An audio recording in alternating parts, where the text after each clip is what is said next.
All right, hello everyone, and welcome to another episode of Back to the Blockbuster with your hosts Gaius and Jackson. Our second anniversary episode of the year, our first of February. Thank you for making the Varsity Blues episode do really well as well. And thanks, Mark, JC, for helping us out with that one.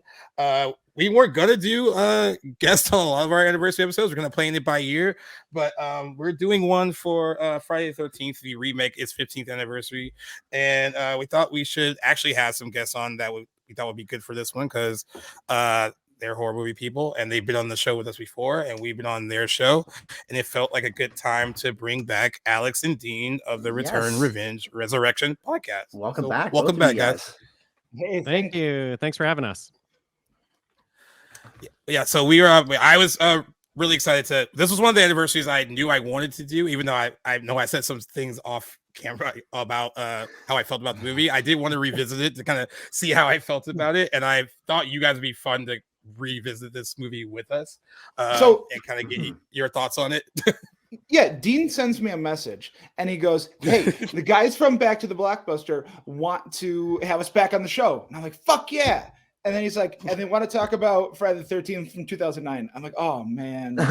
Damn. Not exactly what you wanted to cover. Right? Oh, God. Okay, on that note then, Alex, what was your experience with this remake? When did you see it last? When was your first? Had you seen it before? Okay, and so I'll pitch it to you after as well. Yeah, this movie I saw for the first time, God, probably 5-6 years ago, something like that. Oh, okay. And I've watched it only one other time in between. So like I remembered watching it and I remembered not liking it.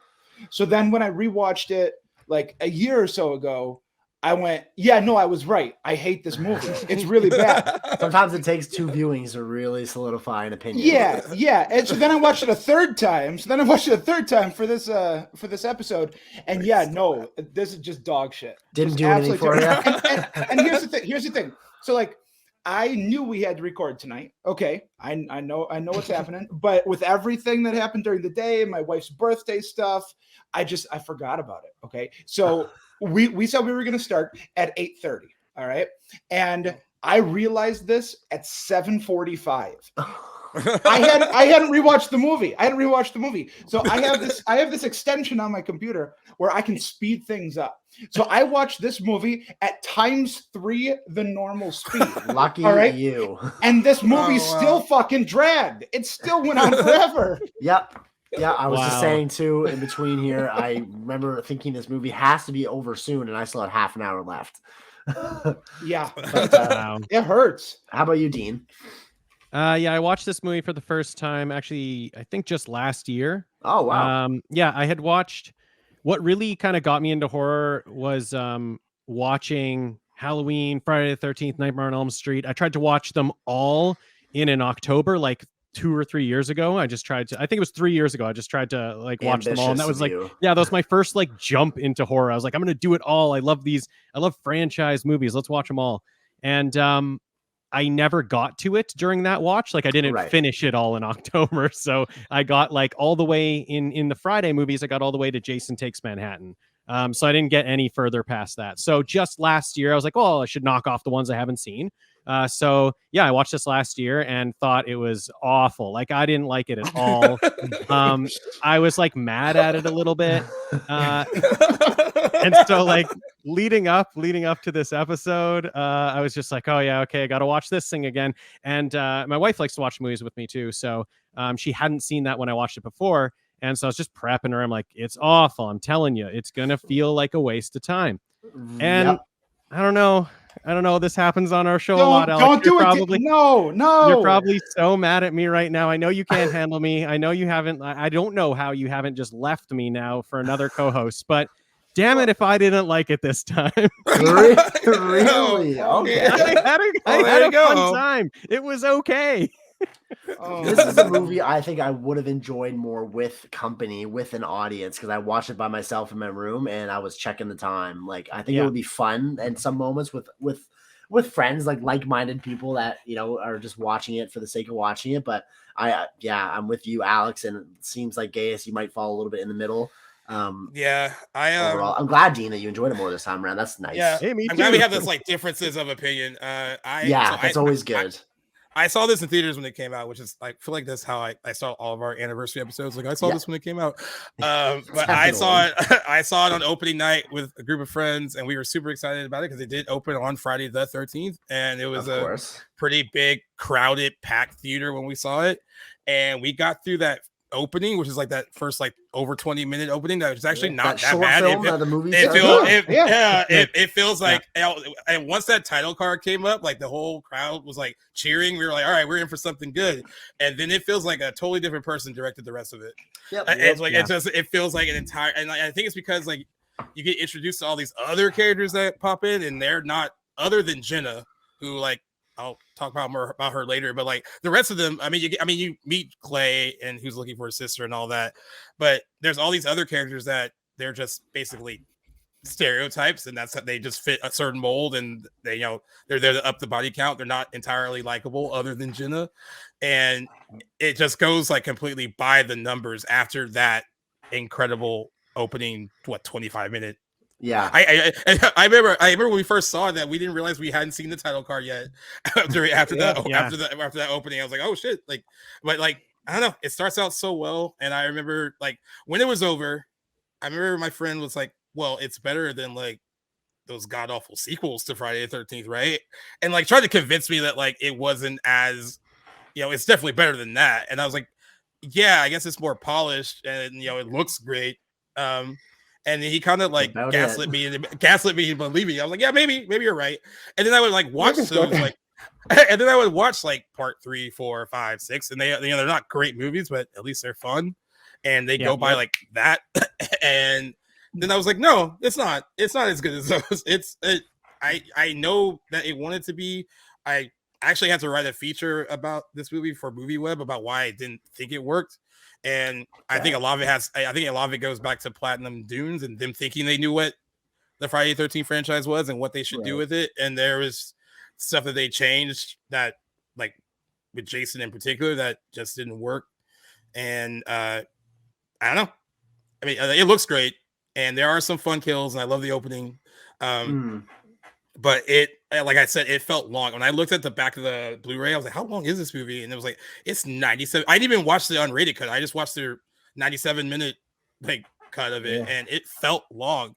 Like by the time you get to that second stretch after the opening, it's like you've started a whole new movie, and a movie that's not as good than that opening. Yeah, I think that happens when you hit it hard, like when you hit the movie fast, hard. It's like right out the gate, it's really great, everyone's into it. Then you hit a title card and just like halt, like slow right down. Everyone just like pulls back, and then they're after 15 minutes of that, you're like checking your watch because you're like, when's this thing gonna get back going again? Because I was way up there, and then you brought me all the way down. Right? I just wanted to agree with Gaius that like when you try to like compare it to 3, 4, 5, 6, it just like the thing I really didn't like about this movie the first time I watched it, it does not feel like a Friday the 13th movie. Like it doesn't have, I agree. It does not have that feel at all, which was what I was looking for the first time. I just wanted to have like a fun time with a Friday movie. That's that franchise for me. It's just like, those are the fun movies. You just have a good time with them. Didn't feel like that at all. Felt too serious. I hated all the characters. So oh my God, me too. Yeah, that's why I didn't like it the first time. And then I think knowing that going in, I was just like, okay, I'll just put that all aside. I don't care about that anymore. And then I was able to enjoy some stuff. But yeah, it doesn't feel like a Friday movie at all. Yeah, I agree with you. I'm glad that you got to enjoy it, because to me it was a 97 minutes I'm not going to get back, but at least putting some of that into this episode will kind of relieve that burden. It's like too clean. I mean, I know, I get like it's a newer movie, right? And it has a bigger budget than like the other ones, and it's just the nature of the beast. Like it would be really polished and like more cinematic than like the ones we've gotten before, but there is something about it that's just, I don't know, it should have been dirtied up a bit. Even though there's a lot of gore and a lot of stuff like that, it's just something about it that you're right. It doesn't feel like a Friday the 13th movie at all, other than kind of featuring like little Easter eggs and nods to the movies that I mean, that was a big decision that they, because people listening, like if you've seen the original Friday the 13th, Jason is not the killer in that; it's his mother. So there was like a decision, I guess, by them, like how are they gonna remake Friday the 13th, and then they just made the decision to kind of throw in like a hodgepodge of 1, 2, 3, and 4. That's what they said. And so you get like a lot of elements across those 4 movies. Some of them are like smaller than others. And I think because of that whole weird hodgepodge of like mixing that, it just also doesn't work either. I would love for them to be brave enough to just remake it and just have the remake would be like his mom other than Jason, but I know that Jason is the iconic figure in this franchise, so that'd be hard to do. And I get why they didn't make that decision, but you know, throwing all, I mean, and I kind of feel like their idea was like, hey, like we'll just throw in these like cool little Easter eggs and fans will love it. And maybe some did, but some of it just feels like, oh, I can see what they were trying to do. That just didn't land the way they wanted it to. Potato Sack Jason really landed for me. That was great. I love seeing him in that mask that he has in 2 and part of 3, which is quite cool. But yeah, once he finds his mask, I was like, hey. And the shots, like the scenes of Jason are like where this movie lands. Like not all of it. There's definitely some things that are wrong about his character or different that don't land with me. But for the most part, what I enjoy about this movie is exclusively when Jason is involved, and particularly his more retro potato sack style mask is honestly pretty cool throwback. I like that. I don't know about you guys. Obviously he's known for his hockey mask, but I love the bag. I think the bag's better. I think bag it's is yeah, I agree. Much more 100%, terrifying. Yeah. You're like Alex. you're like you biting your tongue right now? Yeah. No. It's just so I liked the like the bit of the first movie that it gives us showing that it was, you know, the mom who was killing people the whole time, and then we get that really kick-ass 20-minute like short film at the beginning there, and I just kept thinking that should have been the whole movie there. It should have been this.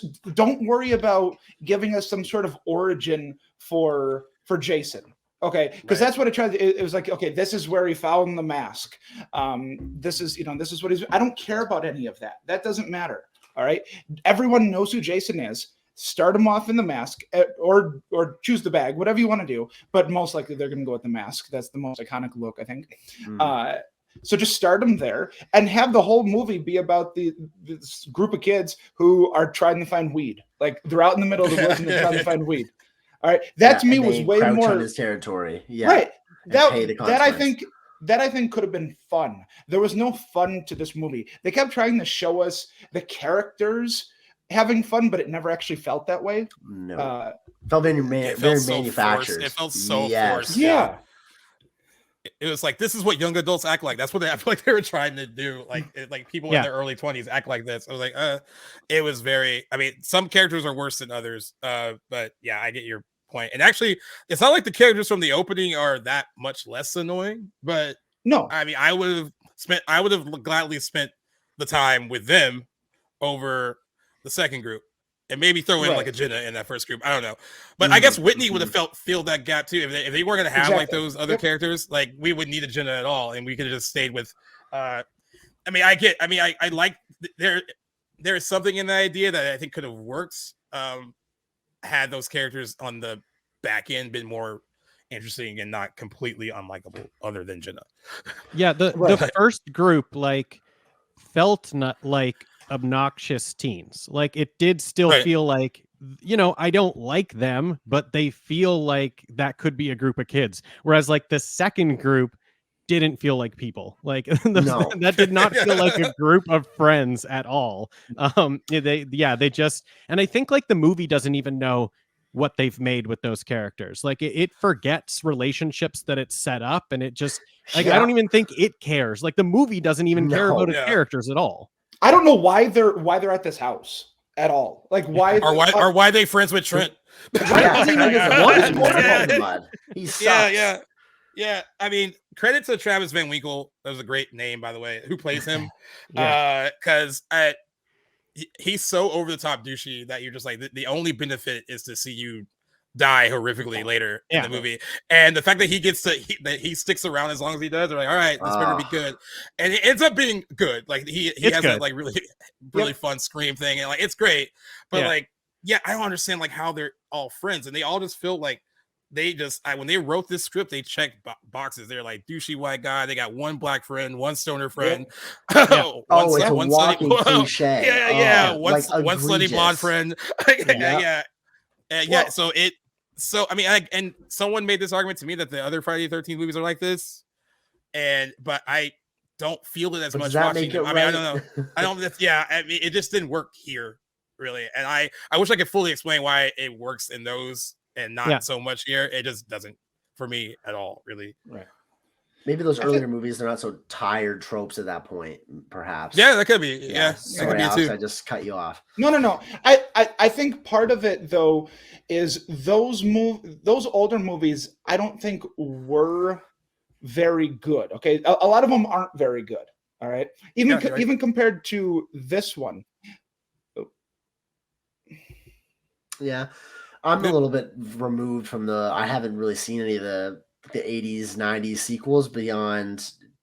What's the one where he gets resurrected by the lightning rod? Is that Jason Lives? Jason Lives. Yeah, I've seen that, which is like a good comedy. One. Yeah, exactly. Yeah, that's a fun one, dude. Yeah, there's a point I wanted to get back to just towards the beginning. Gaius, I think you were talking about that opening montage with Pamela Voorhees, and I can't remember the name of the final girl from the first, but was that reshot for the purpose of this movie, or was that actual footage from the original? No, it's just new footage. Okay, I wasn't positive, but I got that vibe, but I don't know why I think it would have worked better if they had to just use that stock footage to tell that part of the story. Actually, would have been they could have totally done that. I guess, they could have done that, and it would have worked. Yeah, I was like kind of rack my brain trying to think, why do they not do why go through the trouble of refilming that and doing it worse? I don't know. Because they needed to put the locket in the big, the main thing of the movie, the locket. See, I forgot cares that wasn't about in the original. Yeah, Jesus.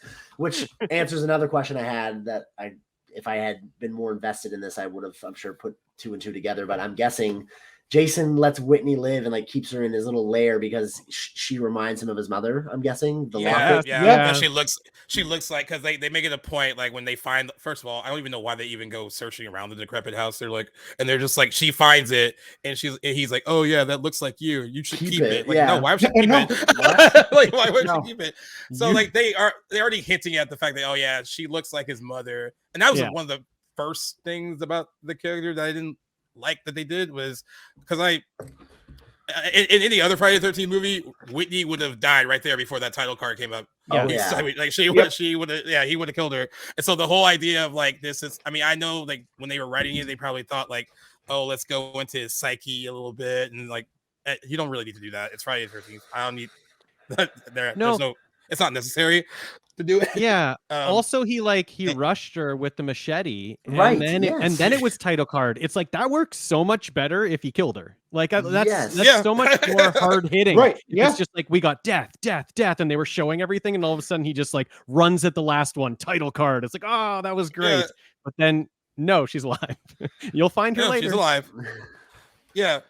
And I guess kind of in my mind when we first saw it, because that girl, Amanda Righetti, she was on TV and stuff back then. I was like, oh, she's a big enough name that they wouldn't have killed her off then, I guess.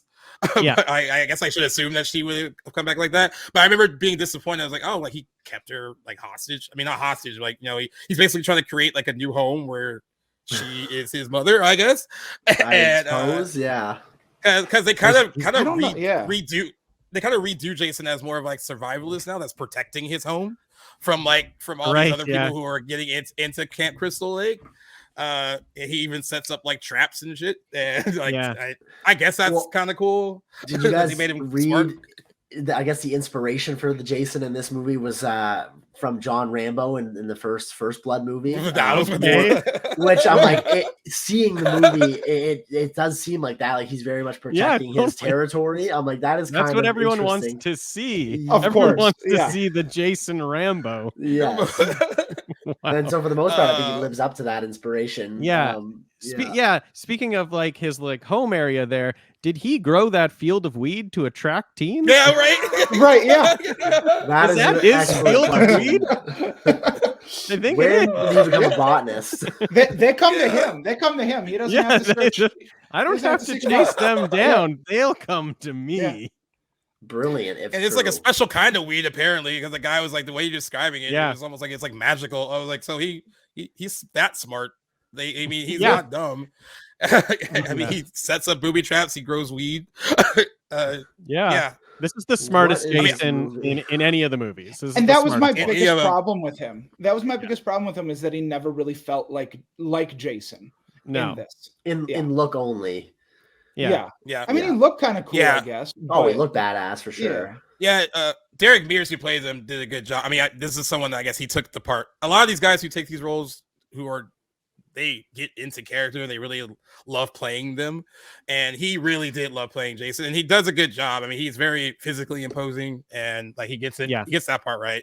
And I love that they did like a motherfucker. Yeah, because in the second, third, and fourth one, Jason does run. He doesn't really walk after anyone. So I did like they did that in this one where he was running after them and not just slowly lumbering after them. So I thought that was good. But yeah, the thing with Whitney, it just rings kind of false and it kind of dilutes him a little bit. They being like you'll be my new mother now. Like it's just so weird. Yeah, it's a little confusing because there also weren't really scenes between the two of them. So it was just like a little confusing why he would keep her.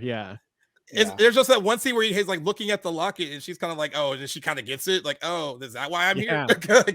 And that was it. There was no other there's no indication that he had been like, did he just see her in that moment? It was like, whoa, you look like my mother, like right before he killed her boyfriend. He was sprinting at her with a machete. Oh wait, well, and then he caught her. He caught her in the right light. The right light. The right light. Mom, is that you? Second. Okay, can we? I think this movie is a contender, at least the screenplay, for the horniest screenplay ever written in the history of film. Like every single part of this structure of this movie is like completely based in sex. It is like so Michael Bay didn't like that. Michael Bay didn't I read he walked out actually at the premiere. Yeah, he was like, because he was a part of Platinum Dudes and he walked out. Yeah, there. And I guess the Friday the 13th movies are known for sex and there's nudity and violence. But even in those, they weren't like just kind of like thrown at you. Like this was like over the top. Like I mean, she's like jet ski or water skiing topless. Like what is the reason? What is going on? I do need. That's the reason. Yeah, Dean. I have something I need to admit to you. I've been thinking about it for a while. Okay. I need to let you know that you saw me bottomless water skiing. You have perfect nipple placement. And stupendous tits. How about that one? Yeah, that was. I laughed out loud at that. Like so juicy, dude. What the fuck was so juicy? Wow. Yeah, so juicy, dude. So juicy, dude. And that scene is long, by the way. It goes on forever, and I was like, it's not done yet.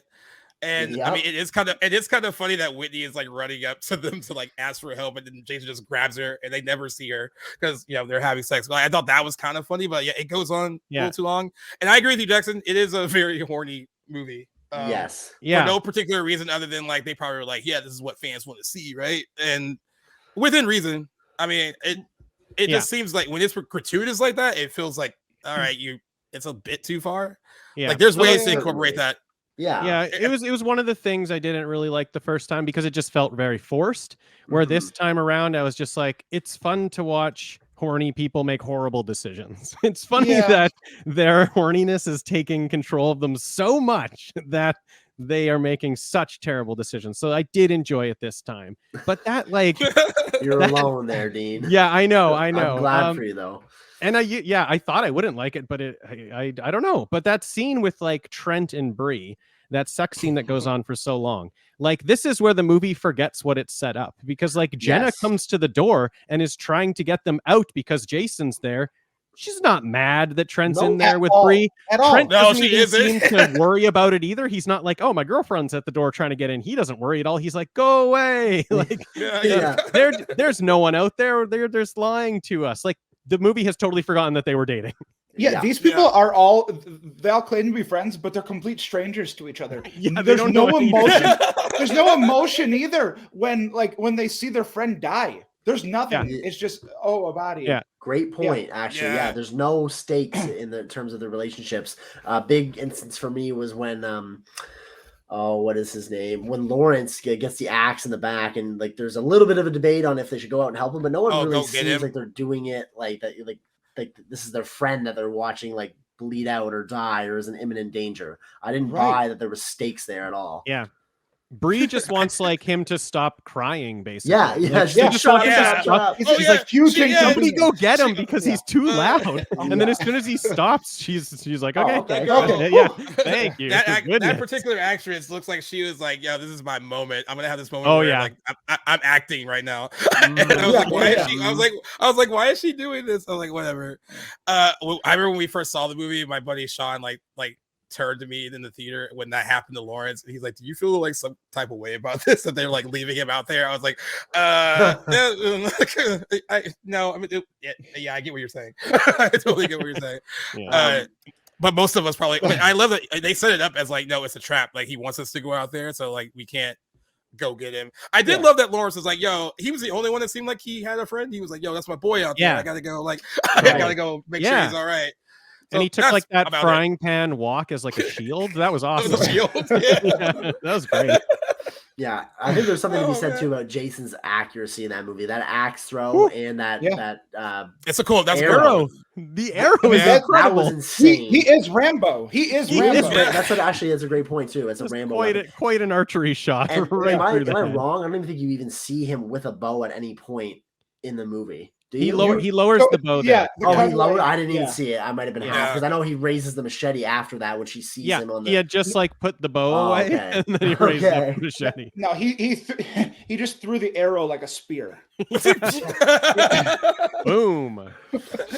I It's got a cannon. remember the theater when we saw it in theaters when she got hit by the boat. I don't know if it was just uncomfortable laughter, but everyone just started laughing like in the entire Right. theater because it was just so ridiculous that she didn't try to like get out the way and she's like Yeah. stop like clunk. It was- I- ridiculous. That was one of the standout moments of the movie for me because I'm like, okay, she's gonna get like decapitated by the propeller or something. I didn't remember this part, like how that played out. But no, she just takes a boat in the face full force and like has like I guess a cut head after it and is fine. Yeah. Yeah. Like that Somehow was she can swim. She can swim Yeah. to shore. Yeah. Yeah. So her original death scene, I guess, was different. They were gonna have her get hit by the boat. That happened, and then Jason was supposed to basically taunt her because he's not gonna get in the water because he'll drown because he hates the water. And then she ends up like terrified and just drowns to death. Like she doesn't. That's how she originally died. That Okay. was But then they- actually smart. And then they changed it to what we got, which is her getting They're like, can we machete pull her top out of the head. water though, Yeah. just for Naked. a little bit? Because I Yeah. don't Just know like if that's this, enough. this Just chest the up, chest. yeah. Yeah. One more peek. Yeah, how many seconds of nudity do we have? It's not enough. Can we add 3 more, please? And that was Oh, pop boy. star Willa Ford. She had like one song in like the late 90s Oh, called I Wanna really? Be Oh, really? Bad. yeah. Oh. Okay. She was part of the like D Squad, Britney Spears, Christina Aguilera movement. Like she wasn't Okay. like she had like one big song and then that was Yeah. it. And she disappeared. Interesting. But yeah, that is her. Interesting. Smacked in the head with a boat. I mean, and then nudity aside, though, like we know why the kill happens the way that it does, but that's a cool looking kill. The way yeah. that the machete goes through the Ew, pier, yeah. gets her in the Yeah. head, and like pulls her out of the water Yeah. a little bit. Yeah, I agree. I thought that was pretty creative. It looks great. Like it looks so seamless. Like Yeah. I don't really know how it happens. There's You know, it looks there's a great. lot of kills in this movie that feel that way. The kid who takes the machete to the head at the beginning of the movie. When Oh, he's in the yeah. bear, Oh, in that's the bear Richie. trap. Yeah. Yeah, Great. yeah. yeah, that was great. that one was really really good.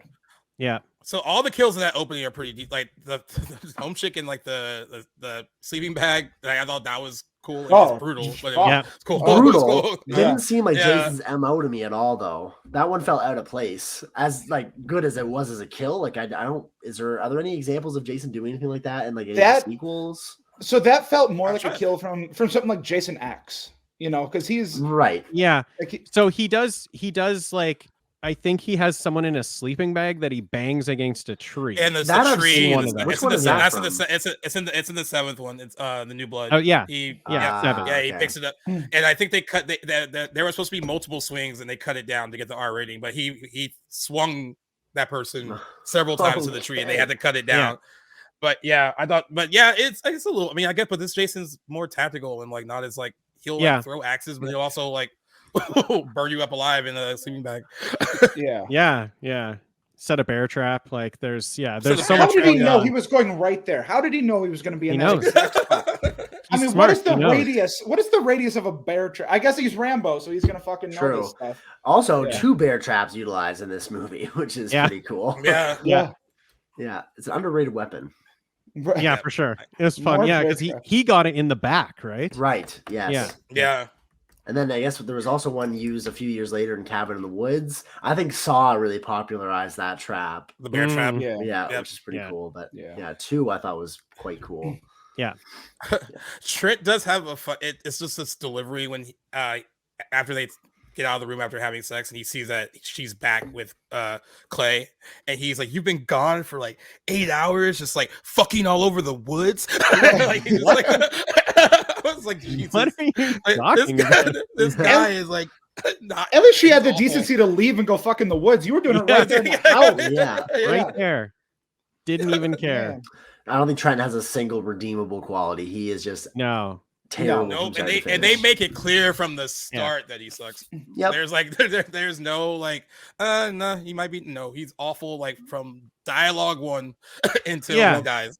There are no arcs. There are no No. character arcs. There are just stereotypes and like your one characteristic is only going to be that stereotype and that's it. That's all you're allowed to talk about. Like every time you talk it has to be about whatever that is, whatever that stereotype is. Yeah, I feel like the entire cast got to pick out of a hat one character trait to have, and they were bound to that for the entire shoot. The entire Stoner. shoot. Okay. I got the stoner. Shit. I feel like the movie kind of acknowledges the stereotypes at the beginning when the one guy's talking about working on his music. And of course, because he's black, she goes, "Oh, a rap," and he's like, "Oh, a rap, yeah. Don't pigeonhole me." Don't pigeonhole me." And she's like, "Oh, I'm so sorry," and he goes, "No, it's actually rap." No, it's stereotypes. That's it. Nothing beyond that. I do like the Green Day reference. That was cool. It's like, oh, because I'm black, I can't listen to Green Day. The Green Day actually kind of made me giggle. That was funny. Yeah. But you're right. You're right. There are just like there are more types than actual people. And I don't see how they're friends. And I didn't have. I mean, we used to know people that had like, oh, their dad had this, and like, oh, they're gonna go their like cabin, their week, whatever. But if they were assholes, I was like, you gotta pick. Like I don't want to spend the whole weekend with you just because like your parents are out of town. Like that's not. Yeah, totally. And like there is no justification for them all to be like none of them are really friendly to each other like enough to be like, oh yeah, how long have they been friends? They've been friends since like high school. Like what is there are no character dynamics, like friendship dynamics explored in this movie at all between those characters. Yeah, that's why I think it's problematic to introduce them too. Like once I was like, all right, well, I want them to bring something if you're going to bring them in late in the game like that. So it's like 25 minutes after the movie opens. Right. And they really don't bring anything to it other than the fact that, like, all right, they're just going to add to the body count. That's what they're there for.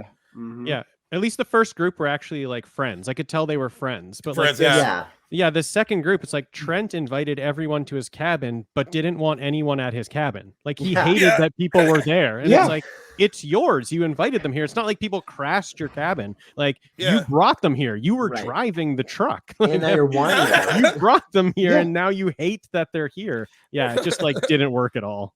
Well, Danielle Panabaker even says something about this. She goes, "Why did you invite these people here?"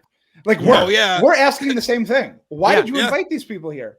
And the movie's like, we're not going to answer it, but we wanted you to know that we we want to know why. Listen, we get it. We're not going to provide an answer, but the question. But also, Jenna, but we want to know why you're dating him. So I mean, that's also exactly. Well, no one does anything. No one does anything like real human beings in this movie at all. Like no one is a person. How many times have you like gone and done something with your friends and they've gone in just the other room and you thought, I'm going to jerk off right now, right here in the open. That was wild. What? I was like, that was wild. What? I was very pleased with the like desperation that he just like grabs this catalog and it's just like this woman that's fully clothed, but it's like at least he's found a picture. I love the desperation, but just like in the bathroom or something that would work. Or when like living when Chewie is in the, I don't even know what you'd call it, like that other building right off the cabin. I literally don't even know what it was, a garage or a when shed he's in or there, like something, shed. I guess a kind of a big shed. He makes a Huge. funny comment Yeah. about it. He goes, "Poor people call this a house," which Yeah. kind of had me giggling a bit. Yeah, when like any of his like movements, interactions that he has by himself in there were like just completely manufactured. Like no one acts like that. Like No. to your point, Yeah. Alex, no one. But I think the most egregious part though was the dialogue for me. At almost every point, this is not how people talk. Whoever wrote this has not spoken to a human being before or had no interest in trying to replicate human dialogue. Yeah, this went to like two screenwriters that should have been like, yo, is this how we should check and see how people actually talk to each other? Yeah. And how friends actually are when they hang out. But no, they didn't. No. I really think they thought they wrote something that they really thought horror fans would love and enjoy. I think so too. Because they seem to revel in all the stuff that they think that we'll like. And it turns out a lot of people, I mean, we're not the only ones that have had this opinion of this movie. A lot of people don't like it all that much or wanted it to be better than what it was. And it's got a 34 Metascore, so yeah, it's like a 25% Rotten Tomatoes. But I guess they've all gotten bad reviews. But fair enough. But yeah, no, this one, I think there were more hopes that this was going to be. Because I mean, it doesn't really. You're just remaking Friday the 13th.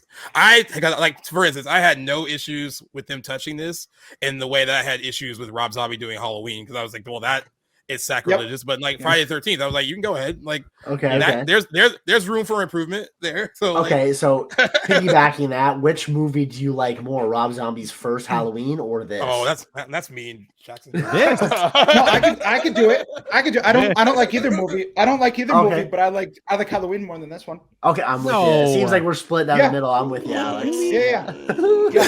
I don't like either. Rob Zombie's Halloween more than this. I like Michael Myers better in Rob Zombies than I like Jason in this, for sure. Okay. I get you with like the first half hour, like his whole backstory. Like I'm with you on that. Like take that out. But what we get for grown up Michael, I love. But like I just didn't feel anything. I can't in good conscience say I like Halloween more than this. Yeah.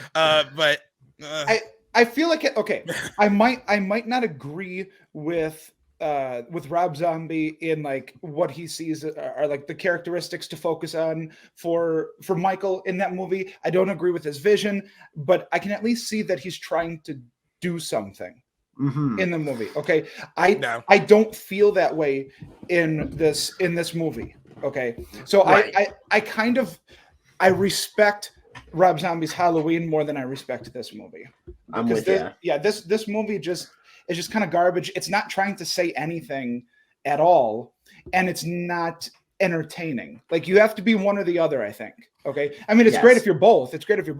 But this movie doesn't give me anything at all.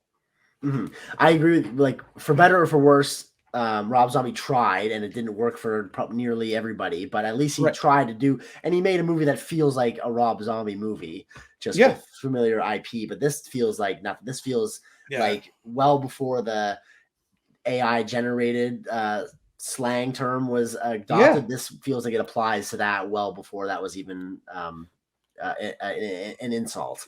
Right. Well, that at least had like a style to it. This is just bland. This is nothing. Like you'd say, like, I think AI is perfect. This is like a robot wrote the movie. Right. And they're like, okay, put in all the Friday the 13th movies and give us another one, but throw kind of like an ugly yellow filter on most of it. and that's the movie. Right. I do want to throw this at whoever wants to take it, or if y'all want to take it. What approach do you think they should have taken? I mean, like, with it, because good question. I mean, I know we brought it up earlier. You know, if they do like a full remake of the original movie, and that they could do that, but a lot of people aren't familiar with it. They're familiar with Jason. I guess the approach of like trying to combine elements from like the first four movies could have worked with better writers. But I just want to know like what approach that you guys think would have been better for the my problem is like the mixed tone. So we've been talking about how like bad the characters are. If you watch like old Friday the 13th movies, they have bad characters too, but like that's because it's this like beam quality movie. There's a charm. It's a charm. This movie is like, okay, let's give them the bad characters, but let's also make it good. Let's also make a really good movie. They're not leaning into like the goofy B movie. They're like, let's make this serious and like make it look like we're trying hard, but also let's not try hard. Like, let's not actually put anything into those characters. Right. And so it's that mixed tone. So for me, it's lean into the Friday the 13th feel, lean into the goofiness. If you want these characters like as heightened as you have them here, it needs to feel more like that Friday the 13th. They need to get along. Kids like the people in the Friday the 13th movies, they get along. And if you have a spat between two of them or something, like it's that just adds to the movie. It's not just like everybody hates everybody. Right. So I would like that. I would like either stick to this B movie feel and actually make yourself a B movie, or then if you want to go good, if you want to try to stick to this like story and you're going to make Jason matter, then you got to have characters in the movie. You got to have good characters that we like and we can connect to. So yeah, it's just, for me, it's one or the other because they just tried to mix it. Right. No. I think that they fail when they try and make something serious in this movie. And I think almost every Friday the 13th movie would fail if you try and go serious. Okay. That's why I think if you would have had taken the premise from the beginning of the movie, this group of friends and their quest to find Jason's weed, and like they finally get there midway through the movie. Okay. Other things are going on. They get there and then Jason's there and it's just nonstop through the rest of the movie of him killing them. That's fun. That's entertaining. I think you need to lean into the fun campiness that we got with those older movies. I got a pitch actually, Gaius, to answer your question, and it's kind of goes against a little bit of what you said, Alex, because like my brain goes to like how would I take it seriously, and what I would come up with is like, because there are, as much as I'm shitting on this movie, it's not necessarily everything about it I hate. There's things that I would keep in it. For instance, I like that the contents of the movie are brought to Jason at Camp Crystal Lake. I like that. I would keep that in. If I were to switch it up, instead of like your cliched teenage / young adult trope, I would go with like maybe like some sort of land developers or a group of people that are trying to like reopen Crystal Lake after 40 years of it laying dormant there. And this group of people come in to like scout it out and make a plan to how to reopen it. And they kind of come across Jason, who goes Rambo mode to protect his home, I guess, sort of thing, and try and kill people one off by one. And it would be a one act sort of thing where we don't have the cast of characters killed off and then another one introduced. It would be, we're stuck with these people for the majority of the movie as they get taken off one by one. That's what I would have done for this movie. I don't know if that's been approached in that would be more in line kind of with the first movie too, because they were trying to reopen Camp Crystal Lake.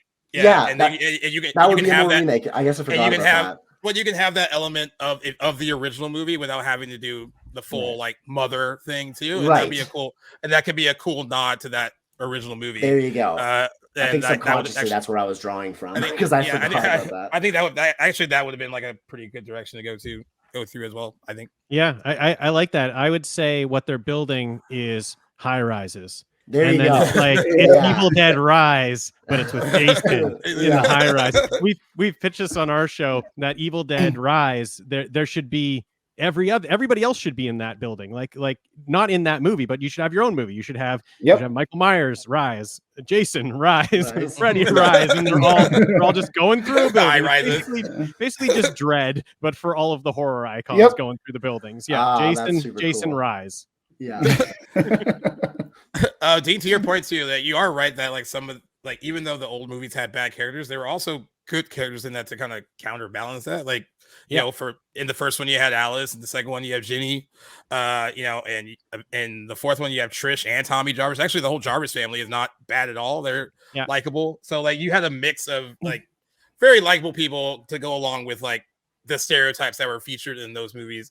And you're right, they also leaned in on being B movies too. They weren't trying to be, I really think this was trying to be something more serious, but then also trying to appease like B movie fans at the same time. And that marriage just doesn't work unless maybe you can make it work, but you need a better director and writers to do that.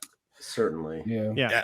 And I get why they got Marcus Nispel to direct it, because he did. The Texas Chainsaw Massacre was successful when it came out, and looks wise, that movie looks fine. But I think And Well, I don't think that same. grungy I don't think that and dirty that this movie but I- should have looked like. Yeah, but I don't think that. Yeah, that this one looks very clean, even though there are a lot of dirty things going on in it. It looks way too polished for a Friday the 13th movie.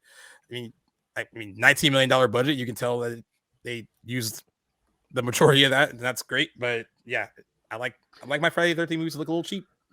Yep, they just I feel a agree. little better that way. Yeah, Yeah. They feel much better that way. What is a positive everyone could lend to this movie? Is there anything that you guys took away that you liked, or was it, for me in particular, just to give you an idea of what I'm thinking, like Jenna's death, for instance? Oh, we're gonna disagree hard. Oh, really? In the sense, okay, not how it plays out, in the sense how I felt when she died. Like, Jenna was somebody I was rooting for till the end, so to see her kind of killed in that last little flight moment, like I was like, shit, I really wanted her to actually make okay. That's what I'm getting at. We feel similar on that. It I at hate least that it made me happens. care for a character. That's what I'm saying, and that's really one of the only takeaways, like positive, that I had. As much as I didn't want her to die, I was like, yeah, shit, at least it made me feel something for her character. But what was it about? You didn't like her death scene? Is that what you're saying? No, I didn't either. No, I didn't like the way she died. I also didn't like that she died, period. I was like, of all the, because we had to get introduced to all those new characters, right? She was the only decent one in the bunch. Like the only one that had like a semblance of like, you know, a heart and humanity. And they really do set her up to be like the final girl, but I guess you already have one in Whitney, but she's missing for some of the movie too. I mean, she's in the opening, but then like she's missing for a chunk of the movie as well. So I get maybe they were trying to subvert expectations by killing her, and it is shocking when it happens. Because I remember when it happened in the theater, like we all like kind of jumped and they're like, oh shit. And then when it was over, I really just thought, and I still feel that way. I feel like it's, and I love horror movies and stuff like this. Like people die in them, I know, but I always thought that her death was like cruel and unnecessary.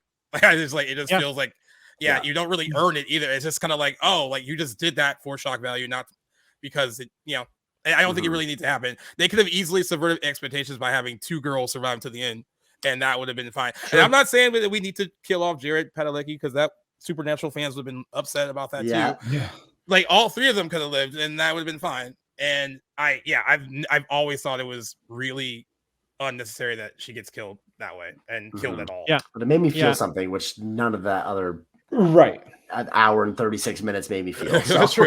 That's all. What about you guys? I get both of those points for sure, because I definitely was super shocked and was not expecting that, and was thinking as they're even running, like right before that, they're kind of all running through that tunnel. I'm like, wow, they're all going to make it. Like these three are going to make it out. And then you just start zooming in on her a little bit. You're like, the camera's holding on her a little too long. I'm like, oh no. And then there it is. Comes right through the chest. But I agree with it being mean-spirited, and that's because you set up your movie with horrible characters, like a bunch of horrible people, so you're happy that they're getting picked off, right? Like if you're going to set up your movie that way, then it's like, okay, these are the bad people, Jason's going to pick them off, this is the good person, this person's going to survive. And so when like you've set that type of movie up, and then you kill her just for shock value, it does feel mean-spirited. And I think that's the mixing of the tones again. Like you can have that in a different movie, but not this movie that you've made where everybody's so awful except for one person. So it did feel mean-spirited.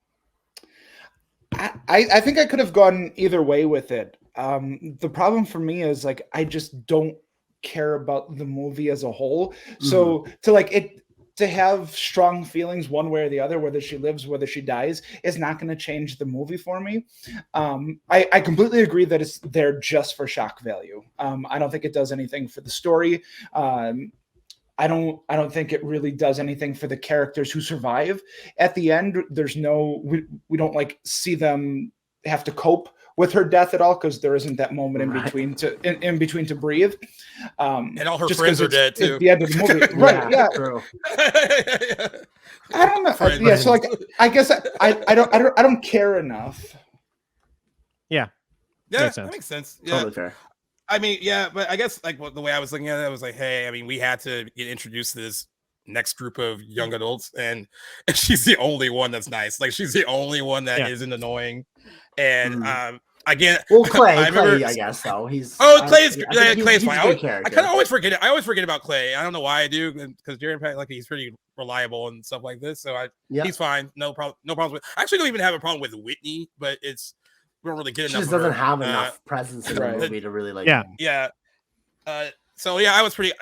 I watched this movie.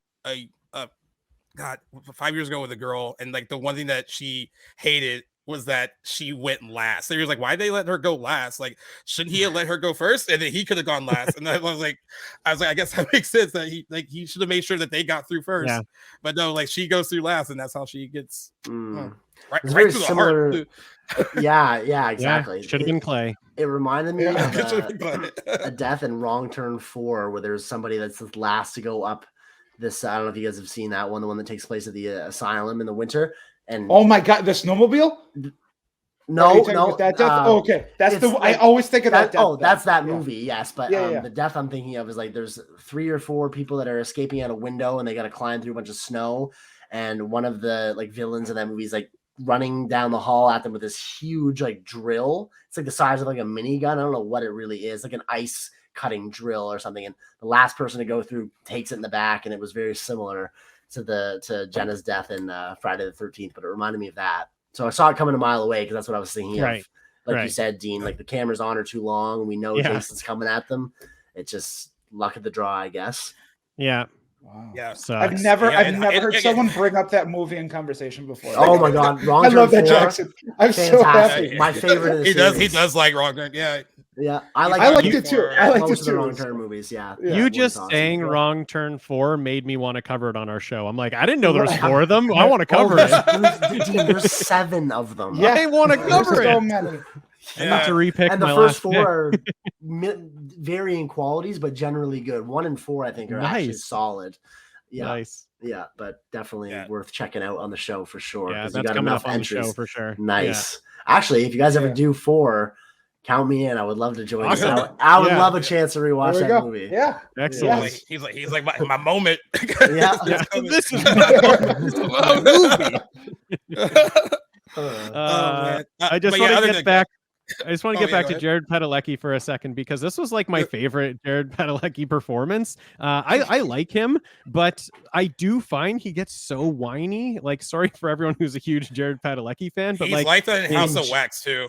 He's also whiny in that movie. And I absolutely love House of Wax. But like, too. He's so whiny in that. He's so whiny in like Gilmore Girls, in Supernatural. I just find like he always is complaining about something. And this one, he wasn't really complaining. He was just like, I gotta find my sister, and he didn't get into that like high voice tone that he gets into when he's just like complaining about something. So I was really down with him in this movie. I thought Clay was great. Okay. Yeah, I haven't really seen. I've seen House of Wax, but I honestly didn't know anything about Jared Padalecki. Oh, he has the best death in that movie. I mean, what happens to him? It's pretty cruel, but so he's already been like waxed up, but he's still alive. And then like he realizes that his friend is like picking at his face, and it slowly like rips off like his skin, and then you see all it's pretty bad. And then he's like crying too while it happens. Like it's pretty awful. Great movie. But yeah, he is very whiny in that movie. He's just always like, I feel like his arms are always like, he's like so upset about stuff. Exactly. Yeah. Exactly. Like, what's wrong? I just can't stand it, because I was watching like Gilmore Girls and Supernatural like kind of at the same time, and I was just like, man, this guy, like, he's just everywhere you go, he's just got things to complain about. Speaking of the mixed tones too, they do try to do serious stuff with like, I guess, character building when he's explaining to like the cop like why he's looking for his sister. You're like, well, your sister's probably gone or whatever, and he's like, well, her mom had cancer, and she looked after her, and she died, and like she didn't come to the funeral. And I was like, all right, they threw that in there so we would care more. But it's it just, you could tell they just like it's thrown in randomly, and they're just like, all right, well, didn't do much to make me care more about him finding her. You could have removed that entire scene. Could have removed the whole thing, and the movie wouldn't have changed at all.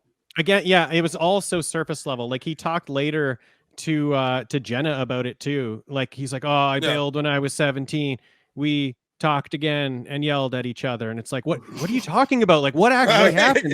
What's the timeline here? Why did you leave when you were 17 if your mom was sick? Like, what? I need more about you.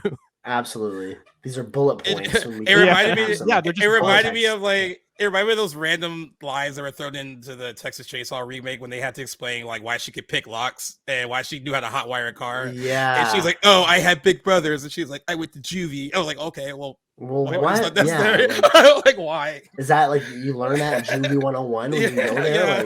Like, pretty sure you're not able to steal cars at Juvie anyway. Yes. Yeah. There's a common denominator here, and it's Marcus. Whatever his last name is, Nispel. Well, I guess what I like the most about it, we really talked about it. That opening is really good. Yeah, like it's for the most part, dialogue notwithstanding. Yeah, we're talking about good things. I forgot what we were doing here. We're talking about good things. I do like when Ben Feldman it doesn't want to go to the tent because he has a boner. Like I do that. He is like his girlfriend wants him to go out and search right away because she heard a noise. He's like, I'm not going out there with a boner. It's like, yeah, that's good. Like, often they're just having sex in a tent and the guy just goes out looking and it's like, I don't know. It doesn't work like that. Take a second. Yeah. Yep. Yeah. That was fair. I like it. That was we're pulling for that for good moments. Yeah. What was the good moment? The boner joke. That was the good moment. The boner joke. Truthfully, I thought all the kills looked really good in this movie. Yeah, I agree. There's that. Yeah. They are. Yeah. Yeah. They look great. Yeah. And they were pretty. There's lots of gore, and they look good. Yeah. Yes. Yeah. Yeah. My buddy, when we said we were covering this movie, he said that the movie reminded him a lot of in the way that he likes that, like he thinks Jason is kind of like he loves seeing Jason in pure killer mode. And he compared it to like Michael Myers and Halloween Kills, where it's like didn't love that, he didn't love it, but he loved the fact of watching him do his thing, and that's kind of what he liked about that's what he liked about this movie is that there is a lot of that for sure. I mean, that it doesn't skip on, like the kills are all really fun and inventive and they look great. I guess that's some more good stuff we could say about it. For sure. Top of it. Yeah.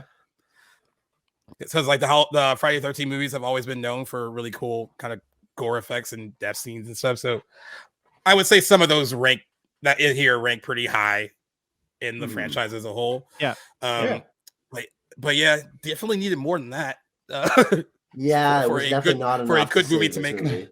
Yeah. And I think it feels so long too, because like, as much as I love that first 25 minutes, it feels like I was like, wow, I feel like I already had a lot of movie. And then like we had introduced them more, so like it really did feel longer than 97 minutes.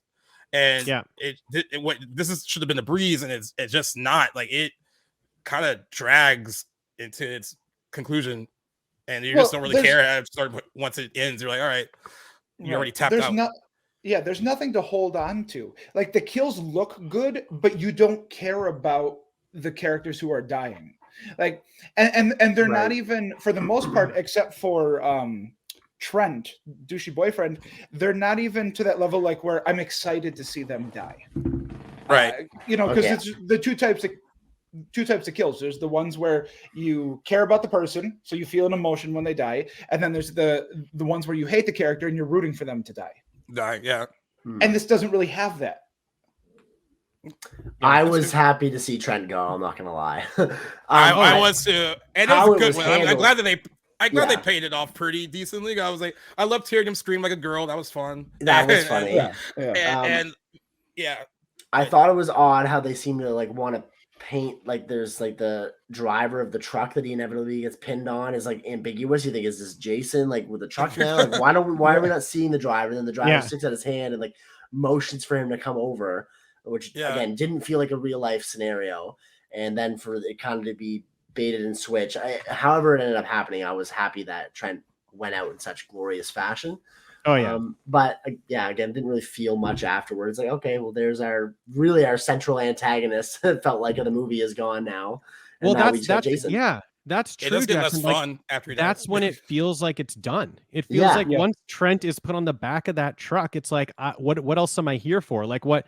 That's all I wanted to see, because the rest of that is just like Clay and Jenna going back again for like the third or fourth time to Camp Crystal Lake, and you're like, why did you go back here again? I don't even know why they went back here again, because at that point they don't even know. They don't know that Whitney's in the basement. So you're back there And you're thinking, okay, I mean, you have 5 more minutes left in this movie. You gotta hustle. Let's go. Like we must be at the end by this point. Like let's pick things up here. And that's when I think it starts to feel like it drags. Cause after Trent's gone, you're like, let's just resolve this thing. Let's just be over. Let's wrap it up here. Yeah. You know what I didn't get though? I don't think they tried to frame the scene this way, but it's when he has the gun, he's just shooting randomly because he's clearly not good with everything that bumps. He's like shooting, But then he shoots through the door, and then he knocks the door open, and then Bree falls down. But he doesn't even check to see how Bree died. I was like, I wonder if he thought that he just shot her. I was thinking that, he did,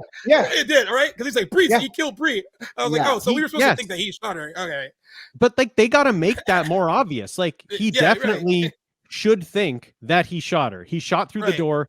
He kind of peeked in. She was on the ground. She was bleeding, and he did. Like he shot through her body. So he should think that he killed her. But there's nothing there. He just like kind of comes out and he's like, "Oh, Jason got her," and then they leave. And it's like it's funny because like he's right, but he doesn't know he's right. Right? Yeah. But like, let us know a bit more. You know, like we should be mad at him in that moment, and we're just like all sitting there like questioning, "Oh, like does he know that he did that or not?" You know, make it obvious to us.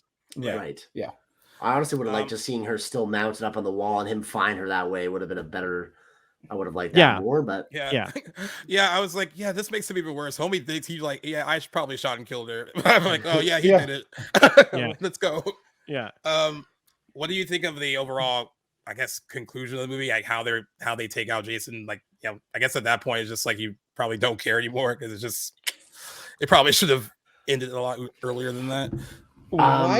Why don't they continue to feed him into the wood chipper? Thank you. Why does his head just stay right there? Yeah, you're right there. Just push a little bit. A little push. Fill a big dummy full of fake blood and shove that thing in there and have a field day. Let the camera sit on it. I don't know why they didn't do that. It's so they can have the ending, and then when they make a boatload of money, they can make another one. Like that's why, because they want that ending that where he comes out through the dock and pulls Whitney down. Yeah, like I hate. How lazy can you get? Yeah, it's obviously great in the original movie. Yeah, but of course. Just put him through the wood chipper. Better. I like it better. Exactly. Yep. Yeah, it's talking about two scenes that, like, even though this is like a more, I guess, polished movie and stuff, but there's that moment where she's clearly trying to confuse him with the locket, and she's like, you don't have to do this. You don't have to, now, everything's done right. It's okay now. But there's a similar scene in the second one, and Amy Steele does it as Ginny, and probably Amy Steele is, I guess, compared to Amanda Ray, might not be like the best actress, but that scene plays better in the second movie where she's trying to confuse him by putting on his mom's sweater, and then he's like, "Oh, like, is that my mom?" Because he is kind of stupid. Jason is too smart. This Jason is smart too to fall for that scene. He would not fall for that scene. Like, it just doesn't make any sense with what you've set up with Jason here. The guy grew a field of weed to attract the best weed in the world to attract teenagers. He's not going to fall for like, hey, here's your mom's locket. Yeah. Does he think? Okay, so hold on. Does he think that is his mom, or is it just because she looks like the mom? Yeah, whatever. Yeah, what is it? Yeah, but what is? But he saw his mom's head get chopped off, though. I mean, like he had her head. He has her head. Her head. Yeah. He kept it. Yeah, that was good. I liked that. I like that he had that. Is that the skull that they knock over in the? Yeah. Reaches in and pulls it out and then like drops it in the tub. I think I was texting during that part. It's good. I like that part. Don't remember that.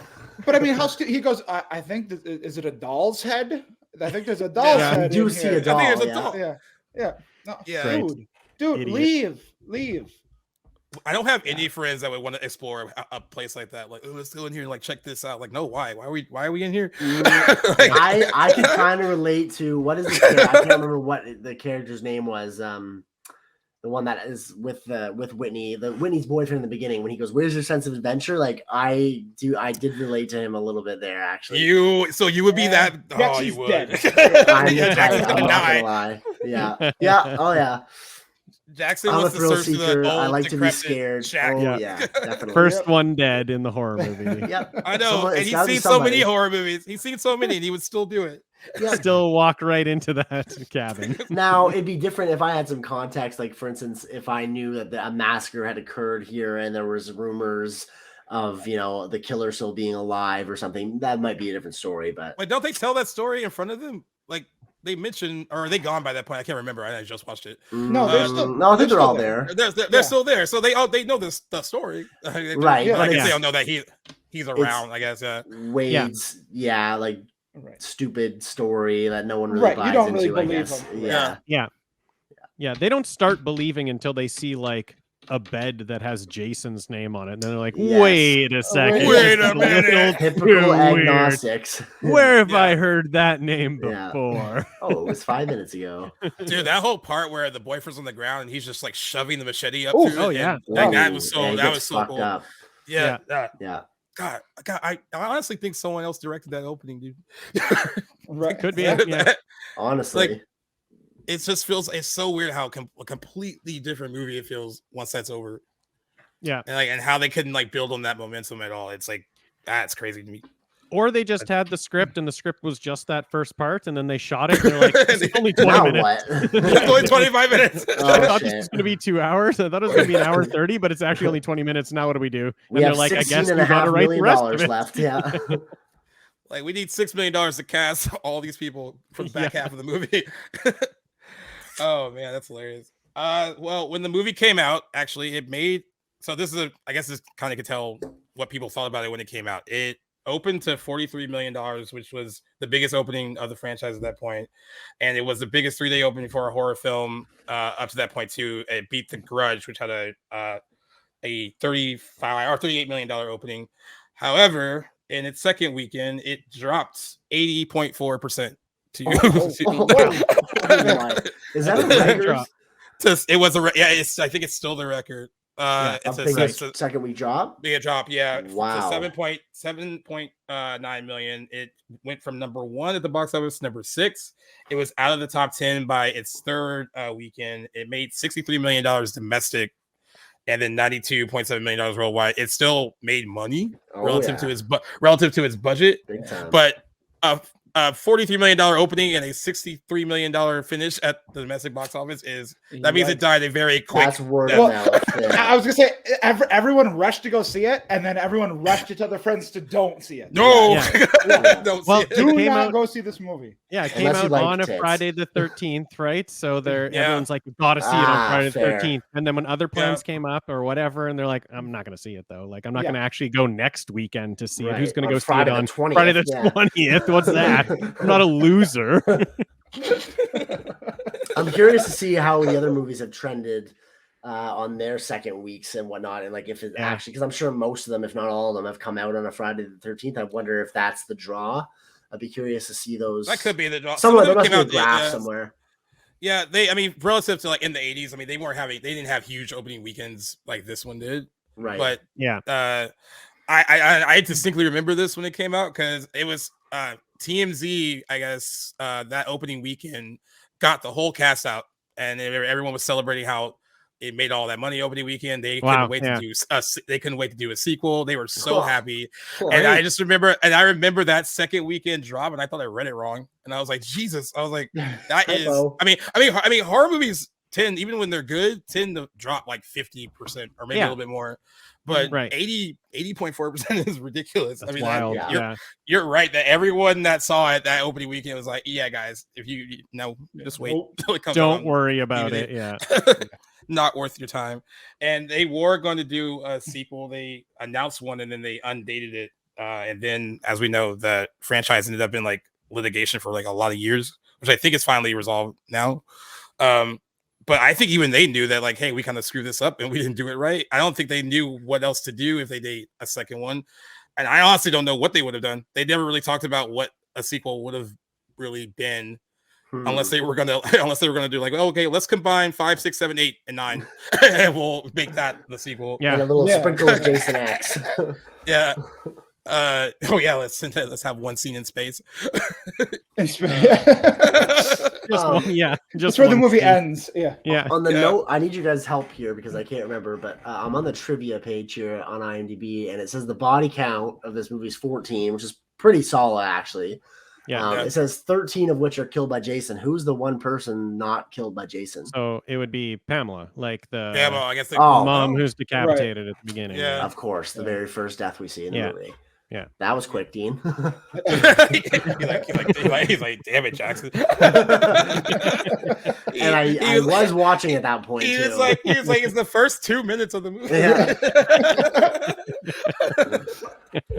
I actually forgot that part was in the movie. So when it started, I kind of did too. Yeah, I was like, oh. when it started, I was like, wait, what is this? Am I watching the right movie? I wish I forgot that part was in the movie because, geez, it did nothing for me. No, in the first 20 minutes of the movie, we get 2 time jumps. Yeah. Always good. Always a good movie when you have that. Yeah, it keeps moving.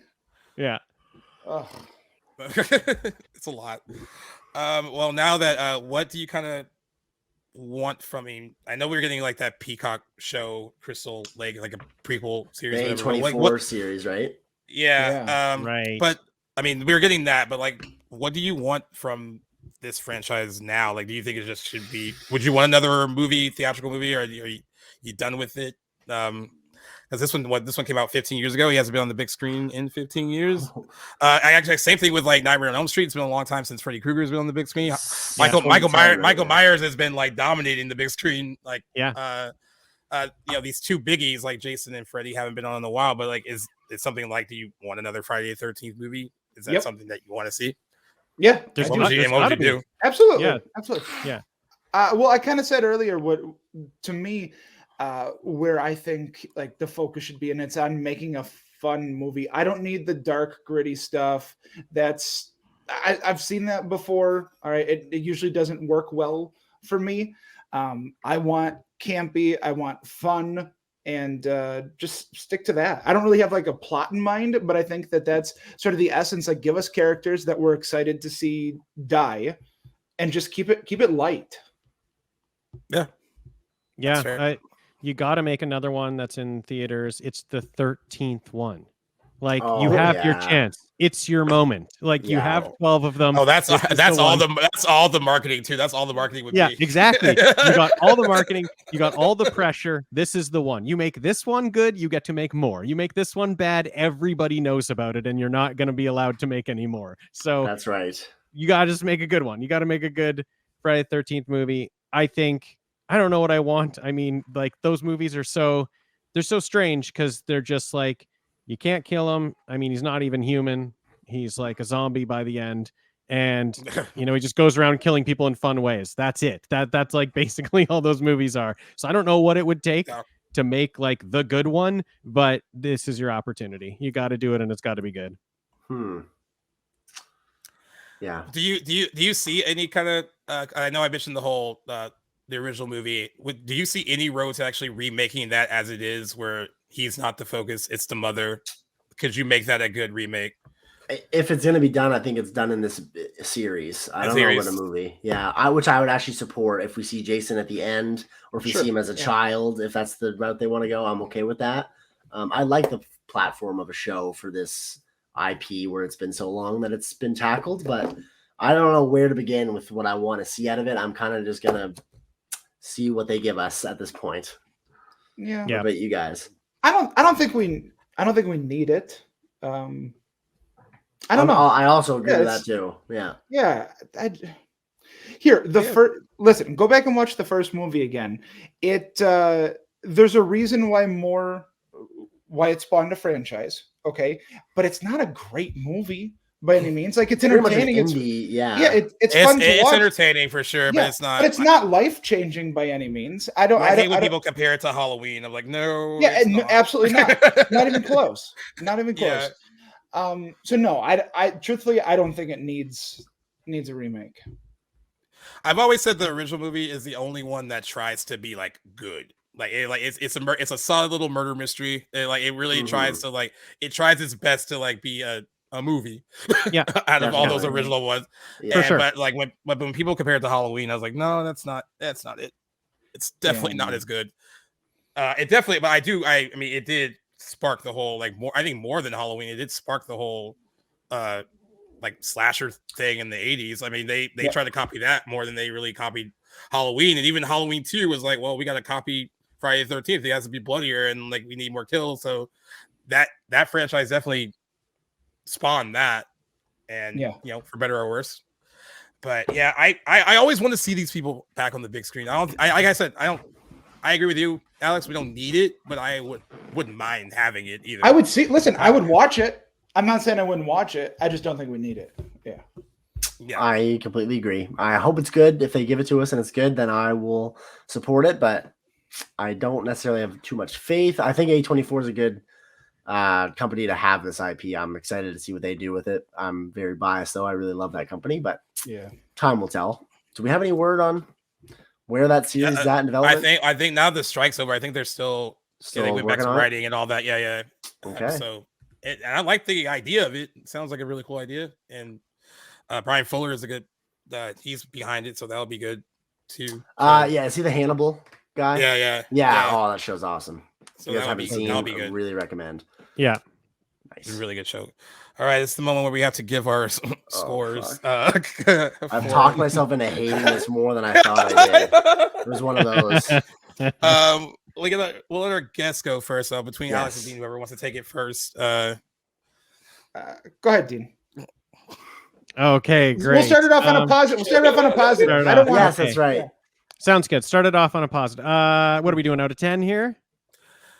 Whatever you prefer. Whatever you want to do. Yeah. Okay.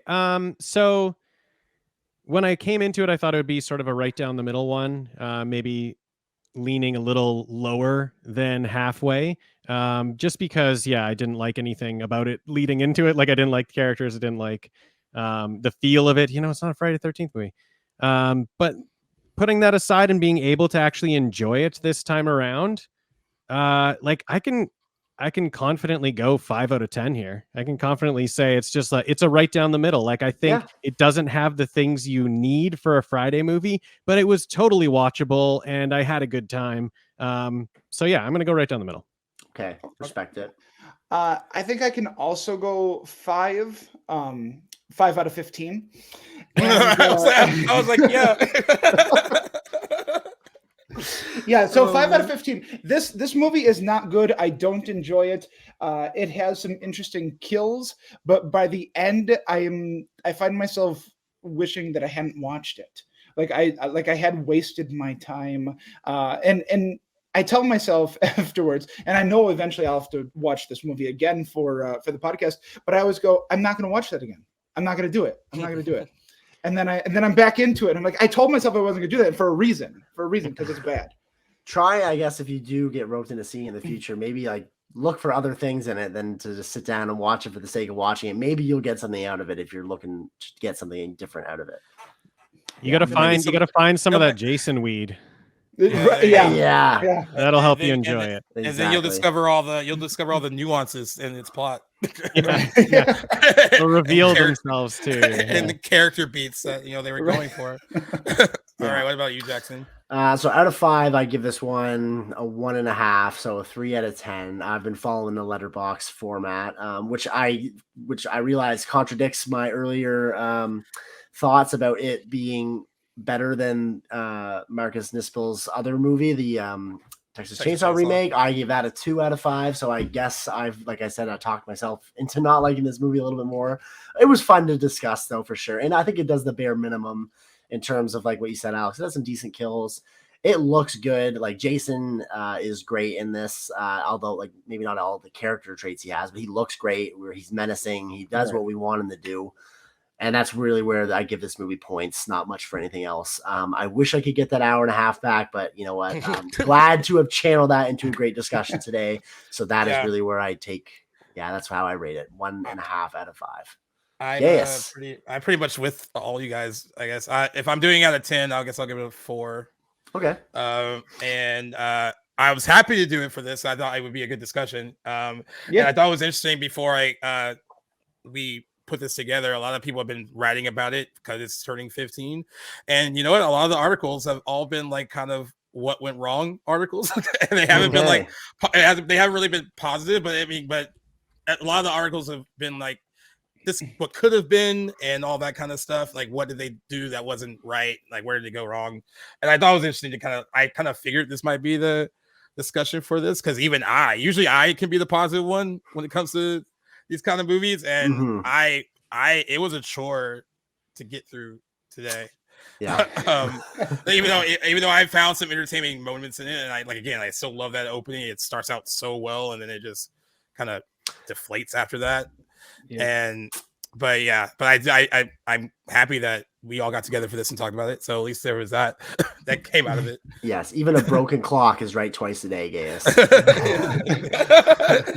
Very much so.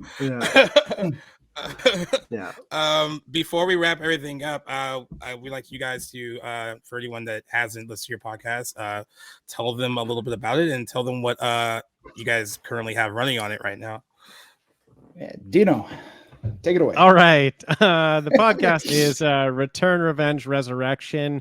We cover horror franchises. So we will pick a franchise. We trade back and forth who gets to pick the franchise, and then we walk through each movie in that franchise. Each movie is its own episode, and then at the end of it, we do an epilogue episode, we call it, where we talk about the entire franchise and all the things we liked in it, the things we didn't, how we view it as a whole.